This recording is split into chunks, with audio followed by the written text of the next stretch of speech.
ইতিহাসে প্রথমবারের মতো রোবোটিক উপায়ে মানব শরীরে হৃৎপিণ্ড প্রতিস্থাপনের মাধ্যমে বিশ্বের বুকে অনন্য নজির স্থাপন করেছে মধ্যপ্রাচ্যের মুসলিম প্রধান দেশ সৌদি আরব।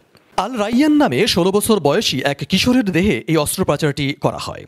এতে তার বুক ফাঁড়তে হয়নি, শুধুমাত্র পাঁজরের পাশে ৬-৭ সেন্টিমিটারের একটি ছিদ্রের মাধ্যমে অস্ত্রোপচারটি সফলভাবে সম্পন্ন করা হয়েছে। গত শুক্রবার সৌদি আরবের কিং ফয়সাল বিশেষায়িত হাসপাতাল ও গবেষণা কেন্দ্রে কার্ডিয়াক সার্জন ডাক্তার ফেরাজ খলিলের নেতৃত্বে অস্ত্রোপচারটি সম্পন্ন হয়। গণমাধ্যমকে দেয়া এক সাক্ষাৎকারে তিনি জানান, শিশুটি হৃদরোগে আক্রান্ত ছিল, এজন্য তার হৃৎপিণ্ড প্রতিস্থাপন করা জরুরি হয়ে পড়ে। আমরা কোনো ধরনের বুক না ফেরে একটি ছিদ্রের মাধ্যমে অস্ত্রোপচারটি করতে সক্ষম হয়েছি।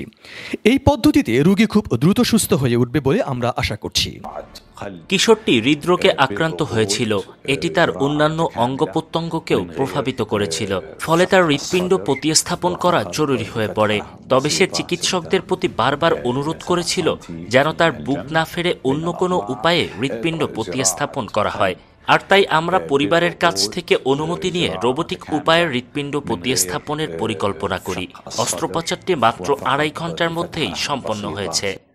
ফেরাজ খলিল আরও জানান, এই পদ্ধতিতে অস্ত্রোপচার পরবর্তী জটিলতা অনেক কম। এছাড়াও ওপেন হার্ট সার্জারির তুলনায় রোগী খুব দ্রুত সুস্থ হয়ে উঠবে বলেও আমরা আশা করছি। অস্ত্রোপচার সফল হবার পর আল্লাহ তাআলার কাছে কৃতজ্ঞতা প্রকাশ করেছেন রোগীর মা। এই মুহূর্তে তার সন্তান আশঙ্কামুক্ত বলেও জানান তিনি।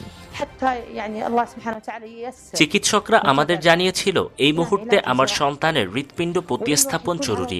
এমতো অবস্থায় চিকিৎসকরা রোবোটিকভাবে হৃৎপিণ্ড প্রতিস্থাপনের সিদ্ধান্ত গ্রহণ করে।